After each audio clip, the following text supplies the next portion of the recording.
avant de procéder à la finale de la saga Metroid, je vous somme d'arrêter cette vidéo. Si vous êtes de ceux qui recherchent une critique plus sympathique que la norme, dans ce cas, je vous somme d'aller voir la vidéo de mon collègue Big Ben sur accrodesjeux.com. Hey, merci pour la plug! Car ceux et celles qui oseront aller plus loin pénétreront dans un monde justifié de rage alors qu'on s'attaque à Metroid Other M, un jeu avec autant de promesses qu'une campagne électorale au Québec. Maintenant, nous sommes arrivés à un point plus important que l'on pense de la série. Le problème, c'est qu'il n'est pas traité comme tel, même par Nintendo, et pour plusieurs raisons. Other M était le premier jeu de Metroid par Nintendo depuis 2002, donc pas développé par Retro Studios. Ils ont même fait l'expérience de s'associer avec Team Ninja pour développer le jeu physiquement. Pourtant, il n'y avait rien de mal avec la division R&D 1, surtout considérant que Yoshio Sakamoto, une des têtes créatrices de Metroid ainsi que son univers, y était impliqué. Yoshio Sakamoto est, en passant, le scénariste du brillant Super Metroid. Il est aussi scénariste d'Other M. Veuillez garder cela en tête tout au long de cette critique, je vous prie. D'abord, où se situe Other M dans sa suite chronologique? Tout de suite après Super Metroid et donc avant Metroid Fusion. Comme justement, c'est ce qu'on avait besoin. Un autre entre-deux. Prime avait un excellent travail déjà et on a même eu droit à un entre-deux dans l'entre-deux sous la forme de Metroid Prime Hunters. Me semble qu'à un moment donné, c'est assez. On veut connaître la suite. Et par suite, je veux dire ce qui suit Metroid Fusion. Mais non, il faut se contenter de ce qui est finalement un filler. Other M est un filler. Qu'est-ce que ça peut être d'autre si on connaît déjà la suite des aventures de Samus Aran? Et d'abord, Other M. Quelle espèce de sous-titre que c'est ça? Parce qu'on est loin des titres cool comme Prime ou Fusion qui s'expliquaient d'eux-mêmes ce à quoi vous jouez sans insulter votre intelligence. Mais Other M? Other Metroid? Metroid Other Metroid? Nah, c'est trop facile. Other M. Other Mother? Pour Mother Brain? Mais pourquoi? Non. Je viens de m'en rendre compte. Other M. C'est juste un prétexte pour vous présenter un des espèces de thèmes de cet opus. Mom. M-O-M. Non, pas Men on a Mission. Mom. Maman. C'est quoi cette blague? On sait que Samus est une orpheline, c'est ça qui la rend forte, pas faible! Aussi bien battre un cheval déjà mort, mais bon, trop tard.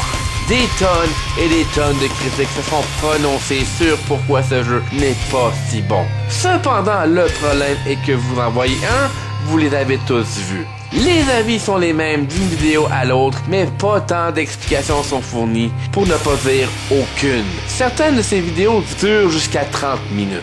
Eh bien, si ce n'est pas déjà fait, après plus de 30 vidéos publiées en bientôt un an, bienvenue au segment d'antithèse où, avec passion, il y aura explications et arguments sur le pourquoi du comment. Pis toi, c'est belle valeur, ma grande, mais sur écouter. Par où commencer? J'imagine que je peux commencer avec un aspect positif, soit son graphisme. En réalité, ceci est une lame à double tranchante et vous allez vite comprendre pourquoi. Alors que la conception graphisme est très détaillée, soignée et en tout et partout les meilleurs graphiques pour la console Wii jamais conçue, cela pose le problème suivant.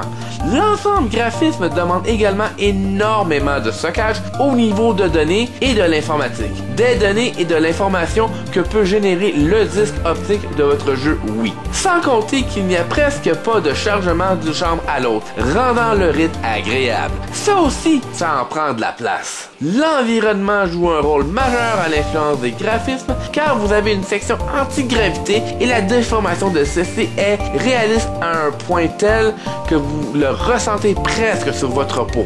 C'est clair, l'aspect graphique de Metroid Other M vous fait sentir vraiment comme si vous êtes dans le jeu. Les scènes sont également fluides, quoique l'émotion absente chez les personnages. Y a pas à dire, le design est un festin pour les yeux. Ce qui nous amène à la musique. Non mais premièrement, quelle musique! Elle est où la musique? Je ne fais pas mon innocent, c'est ça le problème.